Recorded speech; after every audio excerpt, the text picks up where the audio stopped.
여러분은 혹시 우리의 소비 생활이 과거에 비해 어떻게 달라졌는지 생각해 본 적 있으신가요?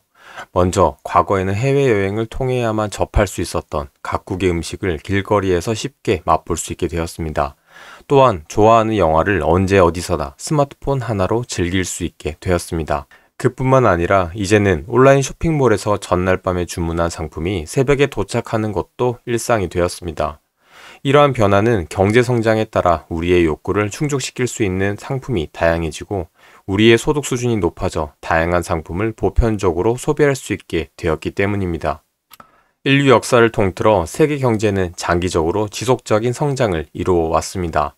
역사적 자료를 토대로 과거의 경제 통계를 추정하는 메디슨 프로젝트에 따르면 세계 경제는 산업혁명으로 인한 산업화가 본격적으로 진행된 19세기 초반을 기점으로 빠른 성장을 시작했으며 제2차 세계대전이 끝난 20세기 중반 이후에 세계화를 통해 폭발적으로 성장했습니다. 그리고 이러한 배경에는 근대 이후 주도적인 경제체제로 자리 잡은 자본주의가 있었습니다. 그렇다면 자본주의란 무엇일까요? 일반적으로 자본주의는 경제 주체 간의 거래가 자유롭게 이루어지는 경제체제로 재화와 서비스의 생산에 필요한 생산수단을 정부가 아닌 기업이나 개인이 갖고 관리하며 시장에서의 경쟁과 이에 따른 혁신을 중요한 가치로 여깁니다. 그리고 자본주의는 경제학의 발전에 따라 다양한 형태로 존재해 왔습니다. 자본주의가 언제 시작되었는지에 관해서는 다양한 주장이 존재하지만 흑사병이 유행한 14세기에 많은 소작농이 경제적 자유를 얻게 되면서 본격적으로 시작되었다는 주장이 대표적입니다. 이후 자본주의는 새로운 학문으로 등장한 경제학의 영향을 받아 구체적인 모습을 갖추게 됩니다. 애덤 스미스나 데이비드 리카도는 고전적 자유주의 사상을 경제적으로 해석해 고전학파 경제학의 토대를 마련했습니다. 이들은 상품의 생산과 소비, 분배는 시장에서 자유롭게 결정된 가격에 따라 이루어져야 한다고 보고 정부의 시장 개입을 부정적으로 여겼습니다. 이는 우리가 풍요로운 저녁 식사를 기대할 수 있는 건 푸주간 주인, 양조장 주인, 빵집 주인이 자비롭기 때문이 아니라 그들이 자기 이익을 추구하기 때문이다 라는 애덤 스미스의 말에서도 드러납니다. 이후 고전학파 경제학은 신고전학파 경제학으로 계승되었습니다. 신고전학파 학자들은 수학적인 방법론을 접목해 경제학이 사회과학으로 나아가는데 기여했습니다. 여러 국가들은 법과 제도를 통해 경제학의 이론을 현실에서 실현하고자 했고 이 과정에서 자본주의 체제의 기틀이 마련되었습니다. 자본주의 체제 하에서 개인이나 기업의 이익 추구 행위는 정당하게 여겨졌고 정부는 이들의 경제적 자유가 보장되도록 최소한의 역할만 수행하려 했습니다. 또한 국가 간의 무역이 서로에게 이익이 된다는 관점에서 세계적으로 무역이 확대되었습니다. 대표적으로 영국은 외국에서 수입되는 농산물에 과도한 세금을 부과하던 곡물법을 폐지해 무역 장벽을 낮추었고 특허법을 개정해 창작의 권리를 보장하고 기업의 혁신을 유도했습니다. 이 외에도 많은 국가가 자본주의를 도입했고 이는 곧 세계 경제의 성장으로 이어졌습니다. 그런데 이러한 접근 방식이 현실의 모든 문제를 해결하는 열쇠가 될 수는 없었습니다. 대표적인 예로 1929년에 미국에서 일어난 대공황을 들 수 있습니다. 당시 많은 기업이 도산해 뉴욕 증시가 80%가량 폭락하고 전체 미국인 중 25%가 일자리를 잃어 소득이 감소하는 등 미국 경제가 급격히 침체되었고 이는 세계 경제의 불황으로 이어졌습니다. 존 메이너드 케인스는 대공황이 일어난 원인으로 과도한 공급에 비해 수요가 부족하다는 점을 지목하며 기존의 경제학 이론과 달리 시장이 불황을 스스로 해결하지 못하고 있으므로 정부가 시장에 개입해 수요를 창출해야 한다고 주장했습니다. 미국 정부는 케인스의 주장을 반영해 뉴딜 정책을 실시했습니다.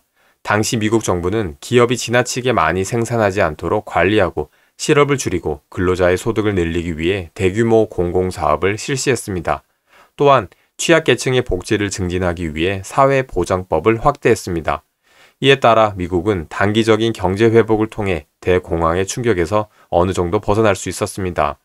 그리고 이러한 경험을 통해 경제학자들 사이에는 시장이 만능이 아니며 정부의 시장 개입이 유효할 수 있다는 것을 인정하는 분위기가 생겨났습니다.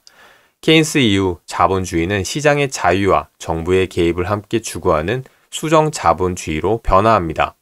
한편 정부가 직접 나서서 경제 문제를 해결하는 케인스의 방식에 모두가 동의한 것은 아니었습니다. 프리드리히 하이에크나 밀턴 프리던과 같은 학자들은 케인스의 방식이 단기적으로는 효과가 있는 것처럼 보일지 몰라도 장기적으로는 시장을 왜곡해 부정적인 결과를 초래할 것이라고 보았습니다.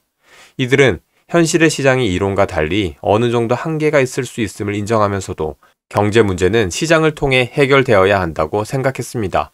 그리고 정부는 시장에서 자유롭고 공정한 경쟁이 이루어질 수 있도록 법과 제도를 통해 시장의 질서를 회복하는 역할을 수행해야 한다고 보았습니다. 이러한 관점은 신자유주의 사상으로 정립되었습니다. 신자유주의 사상은 1980년대 미국의 로널드 레이건 정부와 영국의 마가렛 대처 정부에 영향을 주었습니다. 이들은 시장이 스스로 작동할 수 있도록 정부의 규모를 줄이는 방향으로 정책을 펼쳐나갔습니다. 규제를 줄이고 공공사업을 민영화하고 고소득층과 기업에 부과하는 세금을 줄였습니다. 또한 개인의 책임과 자립을 강조하며 복지 정책을 축소하기도 했습니다. 이외에도 여러 국가에서 신자유주의 사상이 정책에 적극적으로 도입되었고 이는 20세기 후반 세계 경제 성장에 기여했다는 평가를 받고 있습니다. 그런데 한편으로는 신자유주의적 접근 방식에 한계가 있다는 비판도 꾸준히 제기되었습니다. 이러한 문제는 공황 이후 가장 심각한 경제 위기로 여겨지는 2008년의 세계 금융 위기로 나타납니다. 세계 금융 위기가 일어난 원인에 대해서는 여전히 논의가 진행 중이지만 많은 이들은 미국 정부가 시장을 지나치게 신뢰한 나머지 시장에 대한 관리 감독을 소홀히 해 위기가 발생했다고 주장합니다. 당시 미국의 부동산 시장이 과열된 상황에서 부채를 상환할 수 없는 부실 대출이 누적되고 있었는데 부동산 가격이 갑작스럽게 하락하자 대출을 회수하지 못한 금융기관들이 연쇄적으로 도산했습니다. 이로 인한 위기는 곧 미국과 경제적으로 가까운 다른 국가에도 치명적인 타격을 입혔습니다. 대공황으로부터 약 80년이 지난 뒤에 역사가 다시 반복된 것입니다. 세계 금융위기는 신자유주의적 접근 방식을 돌아보고 자본주의가 나아갈 새로운 방향을 고민하는 계기가 되었습니다. 지금까지 알아본 것처럼 과거의 자본주의는 주로 시장과 정부의 관계를 중심으로 논의되어 왔습니다. 그런데 자본주의에 관한 최근의 논의는 그 이상으로 확장되고 있습니다. 자본주의가 사회 문화적 가치와 규범, 역사적 배경에 따라 다양한 형태로 나타날 수 있다고 보는 한편 지속 가능성의 관점에서 자본주의가 나아가야 할 방향을 모색하고 있는 것입니다. 국가는 왜 실패하는가의 저자인 데런 에스모 글루와 제임스 로빈스는 정부와 제도가 나아가야 할 방향을 제시합니다. 이들은 제도를 개인의 권리를 보호하고 경제적 기회를 균등하게 제공하며 혁신을 장려하는 포용적 제도와 소수의 이익을 위해 다수를 착취하며 경제적 기회와 자원을 독점하는 배타적 제도로 구분했습니다. 그리고 경제 발전과 불평등 해소를 위해서는 자본주의가 포용적 제도를 지향해야 한다고 보았습니다. 이들이 언급한 포용적 제도의 예시로는 평등한 기회의 보장, 법에 의한 권리의 보호, 독과점의 방지와 공정한 경쟁의 보장, 포용적인 정치체계의 구축, 사회적 안전망의 강화 등이 있습니다. 한편 이해관계자 이론으로 유명한 경영학자 로버트 에드머드 프리먼은 기업의 역할에 대한 대안을 제시하기도 했습니다. 프리먼은 기존의 주주 자본주의 체제 하에서 기업이 주주 또는 투자자의 이익만을 추구하는 것을 비판하며 기업이 주주나 투자자 외에도 임직원, 고객, 협력업체, 지역사회 등 다양한 이해관계자의 이익을 추구하는 이해관계자 자본주의를 지향해야 한다고 보았습니다. 이러한 주장은 기업의 사회적 책임에 대한 논의를 촉진했으며 기업이 단기적인 이윤 추구를 넘어서 장기적이고 지속 가능한 성장을 위해 더 큰 사회적 책임을 질 필요가 있다는 인식으로 이어졌습니다. 지금까지 자본주의가 어떻게 시작되었고 어떤 과정을 통해 변화해 왔는지를 알아봤습니다.